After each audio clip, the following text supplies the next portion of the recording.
Good day, everyone. We are the group. One! I am Abigail C. Ramos. I am Crystalline Garcia. And I am Jasmine E. M. Santos. I am Chenny Jane S. Relativo. And I am Brian Puntal. And our vlog is all about Media literacy, fake news, and the utilization of AI in education. Please enjoy the vlog. Let's go!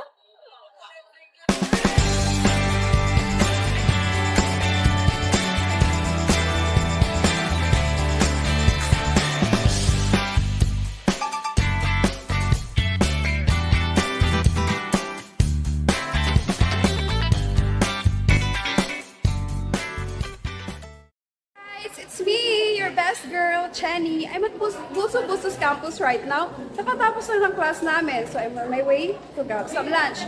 And as you may know, sa college talagang inaabot yung class to 2 to 3 hours. And minsan, ang draining din ng mga activities. So now, I need to gain my energy with food. Wait lang. Saan na yung mga kaibigan ko? Minsan talaga iniiwan na lang ako ng mga yun. Wait lang, tatawagan ko lang ha.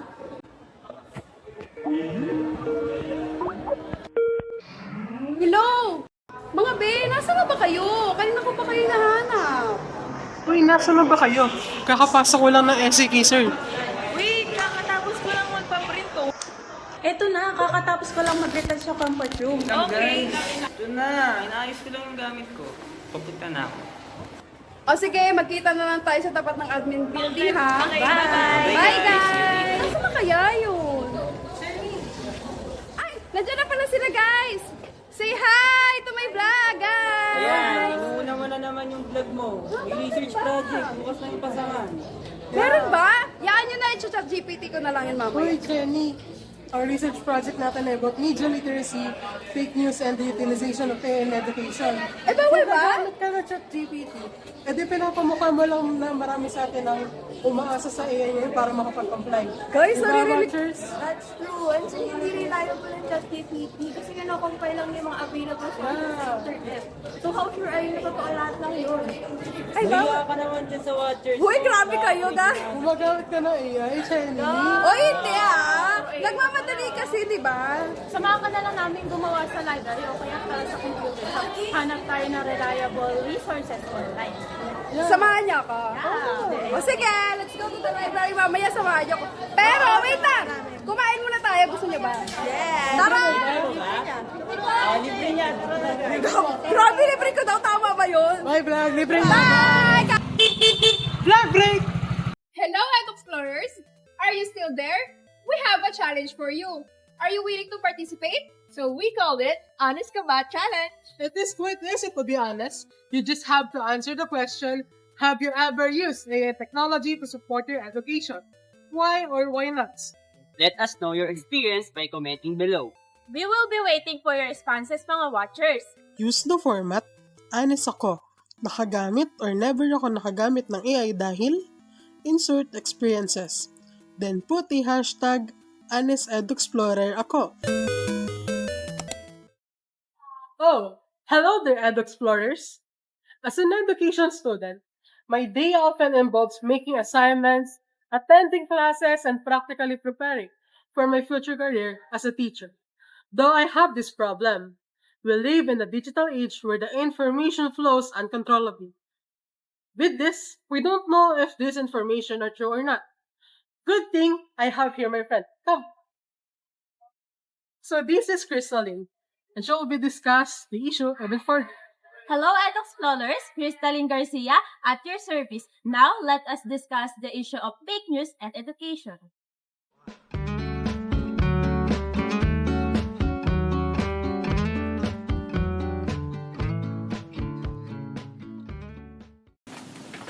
Hi, Edu Explorers! Tuwing Biyernes talaga mas pinipili kong magpahinga dahil ramdam ko yung pagod mula sa 4 na araw ng pagpasok sa school mula Lunes hanggang Webes. Kaya mas gusto ko na lang munang mahiga or umupo kapag wala akong gagawin. Paminsan-minsan naman, nagbabrowse ako sa Facebook pero nakakainis lang at nakakabahala dahil puro nakikita ko na lang ay puro fake news na lang. Alam nyo ba, Edu Explorers? Ang hirap na talagang magtiwala sa social medias ngayon. Ang daming post, ang daming balita, pero alin dun yung totoo? Tapos isang araw, may nakita ulit ako. Breaking news, wala nang pasok buong buwan. Ang saya ko pa, pero sabi ng tropa ko, totoo ba yan? Wala naman sa official page ng CHED. Ayun, chinek ko, wala akong nakita. Nabiktima na naman ako ng fake news. Nakakahiya. Napapaisip ako, bakit ang dami ganito sa Facebook? Hindi ba dapat platform ito para sa mga tamang information? Pero parang dumarami ang nagpapakalat ng kasinungalingan. At tayo, share lang ng share kahit hindi na nag-iisip. Nakakatakot kasi, paano kung seryosong issue na? Paano kung gamitin ng fake news para manloko o manira? Kaya sana, matuto tayo. Ako, bilang future teacher, mahalaga sa akin ng tamang information. Kung fake news ang ibabahagi ko, maraming maaapektuhan. Kaya natutunan kong mag-check ng facts bago mag-share. Halika, turuan ko kayo para hindi rin kayo mabiktima ng misinformation. Ito ang Truth Finders, Truth Finder 1. Always check the source. Hindi porket maraming likes at share ay totoo na agad. Hanapin ang original source, lalo na kung credible tulad ng .gov o .edu websites. Truth Finder 2, basahin ang buong article. Huwag basta magpapaniwala sa clickbait headlines. Minsan shocking ang headline pero pag binasa mo, walang laman. Kaya bago mag-share, siguraduhin nabasa mo lahat. Truth Finder 3, gamitin ang reverse image search kung duda ka sa isang viral photo. Hanapin kung saan ito unang ginamit, madalas outdated o misleading ang mga litrato. So ayun na muna for today's kwentuhan. If you have any other Truth Finders to avoid fake news, ishare nyo yan sa comment below. Muli, maraming salamat. Paalam Edexplorers! Honest ka ba? It seems reliable. Oh, hello there, Ad Explorers! So, as you may see, I'm reading a narrative report regarding China. Meron kasi akong group project where we have to research in order to discuss and report China's economic status. And, of course, with this type of narrative report, yung mga information and sources na gagamitin namin ay dapat reliable, factual, and accurate. Kasi sa mga academic papers, sobrang risky if we will put misleading content or fake news information or data. And with that being said, Ad Explorers, as an education student na palaging nagiging leader sa groupings, one of my main tasks is to ensure that all the information my co-members and I would use in our output are factual, reliable, and verifiable. But how do I know if these pieces of information are even legit? Personally, I use the triangular method because I believe in the saying that always triangulate because one point of view is never enough. So the first part of the triangular method is cross-checking sources. Verify the same claim from at least 3 credible sources. If it is consistent across the board, it is more likely to be true. If the information is supported by more than 3 sources, even better. In addition to that, there are websites now that educate people by debunking fake news. Just like this website called Verifiles, which is a media non-profit that proves Philippine issues and fact-checks false and misleading claims. The second one is evaluating credibility. Check if the sources are trustworthy. Look for reliable domains like .edu, .org, or .gov, and ensure the author has expertise. As for myself, I mainly gather information from ERIC, Science Direct, ResearchGate, Google Scholar, JSTOR, and many more. The third part of the triangular method is find supporting evidence. Look for actual data, research, or expert opinions that back up the claim. If there is no evidence, be skeptical. Remember, unsupported claims are a big red flag for misinformation and fake news. Ed Explorers, always triangulate because one point of view is never enough. And the more angles you check, the clearer the truth becomes. Paalam na muna, Ed Explorers, ha? Marami pa akong ita-triangular method na resources eh. Bye! Honest ka ba? So on the other hand, we also have an AA tools that transform how we learn. They help us brainstorm, improve writing, and access information faster than ever. But here is a tricky part. How do we ensure that students use AI responsibly? Together with my friend Brad and Jenny, we will discuss the issues involving the utilization of AI in education. So Brad and Jenny, ready na ba kayo? Always ready, Jack. Kaya, tara na! change location! Okay, tara! So, hello Ed Explorers! Kakauwi ko lang from school and I just rest for a bit then decided to do some activities since finals is coming and I want to lessen the things I must do. And right now, is nagsabay-sabay yung mga bagay na need namin gawin, especially yung research, reporting, and narrative reports for some major and prop ed subjects. But right now, ang napili ko i-prioritize is yung isa sa major subject namin which is yung comparative government and politics at yung napunta nga na country pa sa amin is yung China na super dami na data and we will report it na this week.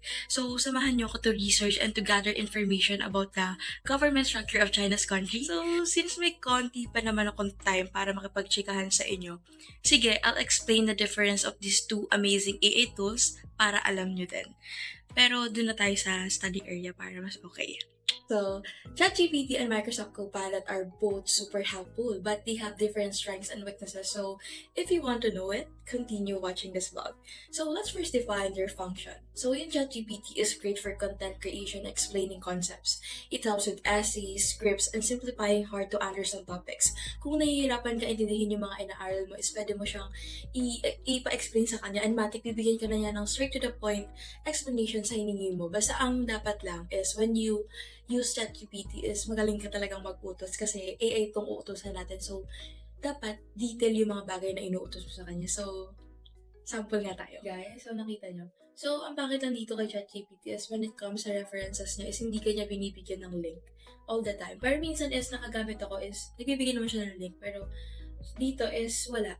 So, talagang minsan is ano ka sa kanya is magda-doubt ka sa mga information na binibigay niya kasi ang ChatGPT is kinukuha lang naman niya yung mga available resources sa internet. So, di tayo sure kung reliable ba yung mga kinukuha niya. So, be aware about that, okay? So, ayun naman, let's proceed tayo sa Microsoft Copilot. So, yung Microsoft Copilot shines in productivity tasks like creating professional documents, summarizing reports, and analyzing data in Word, Excel, and PowerPoint. And when it comes on doing research, and if I need a data ASAP, as I use this, but of course, I do still check the information that he provides if nakuha niya talaga iyon sa reliable site. And so far, all the data naman na nakuha ko dito is really accurate and reliable. And machika ko lang sa inyo yung Microsoft Copilot na to is na-recommend siya sa amin ng isa sa mga professor namin. Kasi if we're going to use AI daw is let's choose tools that are reliable and capable of providing accurate information like Microsoft Copilot which is specifically tailored for academic and professional tasks. And if you want to ask for data, wala, bibigyan ka agad niya. So gusto niyo makita kung paano? Oh my God. Ang galing. But napansin ko dito is hindi pa siya ganoon ka-detailed kumpara nung kay ChatGPT. Pero, eto, sure naman ako na may pinagkunan talaga na reliable site. Since nakita nyo naman kanina. So, ayun lang naman yung mga, functions. Pero, everyone, may sabihin ako sa inyo. So, since sabi ko na different functions and limitations of the two amazing AI tools like ChatGPT and Copilot is, I still do have my final advice for you and explorers. Don't rely too much on AI. While these tools can save time and effort, it's still do better to do research manually. Diving deep into incredible sources ensures that your work is accurate, detailed, and truly your own. AI should be just a supplement to your skills, not a replacement for them. And ayun, sana may natutunan kayo sa akin at gagawin ko na rin yung research ko. And always remember, use AI responsibly by Ed Explorers. Honest ka ba? Alam nyo ba, Ed Explorers, grabe na talaga. Lahat na lang ngayon, si AI na ang bahala. Literal na parang siya na ang gumagawa ng lahat. Eh ako, tambay lang, nood-nood, pahinga-pahinga. Ano na ba itong nangyayari? Kanina lang sabi ko kay AI, uy, gawa mo nga ako ng reflection. Boom! 2 minutes tapos na agad. Sabi ko pa, AI gawa mo rin akong presentation ha. Ayun, ang ganda pa. Para ako ang nag-effort. Pero deep inside, wala. Zero effort ang taong to. Pero astig diba? Or nakaka-worry na rin. Eh nung isang araw naman, tinanghali ako ng gising. May kailangan palang ipasa na essay. Panic mode ako. Pero naisip ko, may AI naman eh. Kaya ayun, ang BFF kong si AI ang nilapitan ko. Sabi ko, AI gawa mo nga ako ng essay para may maipasa ako sa prof ko. At alam nyo ang sagot? Sure, Bryle. Dan. Grabe, ganun kabilis. Parang walang kahirap-hirap. Habang binabasa ko yung essay, napawaw talaga ako. Ang galing-galing. Parang ako talaga ang nagsulat. Pero wait lang, tama ba to? Parang habang tumatagal nawawala na ako ng proseso. Wala nang effort, wala nang sariling pag-iisip. Tapos naisip ko, paano kung magka-glitch si AI? Or mawala ng internet? paano na ako? Nakakatakot din pala kapag puro si AI na lang ang inaasahan ko. Paano na yung mga pagkakataong dapat ako mismo ang gumagawa? Yung moments na dapat ako ang nag-iisip, nag-aaral, nagde-design. Naiisip ko tuloy, baka dumating ang panahon, hindi na ako marunong mag-isip ng mag-isa. Sana lang guys, huwag nating hayaan na si AI na lang ang mag-control ng buhay natin. Okay lang naman gamitin si AI, pero huwag naman yung over-dependence. Kasi baka bandang huli, tayo rin ang mawala ng skills, ng confidence, ng sense of self. Ikaw, kamusta ka? Si AI na rin ba lagi ang bahala sa'yo? Kwento mo naman ang experience mo with AI sa comments. Let's talk about how we can use AI responsibly. Dapat, patuwang, hindi kapalit. Salamat Ed Explorers! Paalam na muna! Honest ka ba? Hello, EdExplorers! As you can see, I'm at my house right now and come with me as I do my research with one of my major, which is comparative government and politics. So, my topic is China's political structure. So now, let's explore! But since research yun and I really can do it on my own, I have to use websites or the internet. And alam niyo ba, that I need to credit all the information that I will get on the internet? Kaya paano na lang kapag nagmamadali ka? Alam ko, nararanasan niyo rin na hindi i-credit ang may gawa dahil complicated ang mag-cite ng mga sources. Di ba? Minsan mahirap talaga siya. Nahihirapan din ako, alam kong then, however, citing sources is crucial in academic and professional settings to maintain integrity and credibility of that information. Here is my secret, guys. I still don't know how to properly cite or in a formal way how to do an APA format when it comes to my references. I'm not saying di ako marunong ha. Duh. I'm saying that mahirap siya for me. Lalo na kapag, di ba, mano-mano siyang gagawin. Yung i-format mo yung names of the author, date of the publication, title of the articles ng mga nakuha mong information, at iba-iba pa. Kayo ba? Nahihirapan din ba kayo ng pag-aayos ng citation? Anyway, dami ko ng daldal. Diyos ko. As I was saying, since may narrative naman ako, as you can see sa PC guys, may narrative na talaga ako. All I have to do is put an APA 7th edition format when it comes to my references to properly credit my research. I have so much to put kasi may mga photos and data akong nilagay ng mga information dito. And especially data talaga meron, madami talaga. Kaya the importance of including a proper citation is that it demonstrates that this work or my paper is based on the reliable evidences and reliable articles. I have a lot to do with my references and I need the help of my friend. So her name is... Wait, baka isipin nyo that I was trying to solely rely on her ha? But this website guys is really credible and really useful and helpful to me since it has the information that I can learn personally on how to properly do my references. Watchers and explorers, always remember that technology or AI technology to be specific is created to make people's daily activities easier and quicker to accomplish. Utilizing AI technology such as citation generator provides that assistance. Imagine you have to cite more or less 20 resources. Kakayanin mo ba talaga ayusin yun manually? Meanwhile, AI tools automate this process in seconds. In addition, you can focus more on the content of your work rather than worrying about the citation styles. So, ayun lamang on my end. Thank you for watching, EdExplorers! Honest ka ba? Hi, EdExplorers! So, we're here at Library at Bustos Campus and we have a guest, which is si Sir Gao. Say hi, Sir Gao! Hello, Eduk Explorers. Sir Gao, pwede po ba magtanong? Yes. Tara naman, sir. The first one is, what are your thoughts on a growing use of AI tools like ChatGPT or Grammarly in education? My thoughts about the using the AI and of course the Grammarly when it comes to education, it will give or it has a big impact when it comes to study, of course, when it comes to research, no? Palaki yung parang siyang tools talaga no, na magbibigay sa kanya ng hindi lang siya para mapadali, kundi assistance no, in the right direction of the students when it comes to research. Okay, thank you, sir, for that wonderful answer. And the last one, do you believe media literacy and responsible AI use should formally taught in school? Why or why not? Yun. Of course, yes, it should be, no? It should be taught formally in the school para magkaroon ng guide yung mga students sa mga do's and don'ts no, example, sa mga plagiarism. At least, from making a research paper, at least from there, pag na formally taught na yung AI education, at least may direction na. No? Yeah. Kumbaga, meron na silang background kung ano yung dapat nilang gawin sa mga papers nila. So, should be.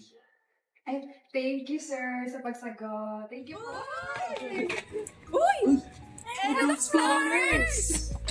So as educators, it's our responsibility to prepare students for a world filled with opportunities and challenges. Let's guide them toward a brighter and smarter future. Thanks for joining us today, EduExplorers! We hope this vlog helped inform you about media literacy. What is your take on media literacy and AI in education? Drop your thoughts in the comments below. Remember to like, subscribe, and share for more insights into the life of an education students. Until next time, Goodbye!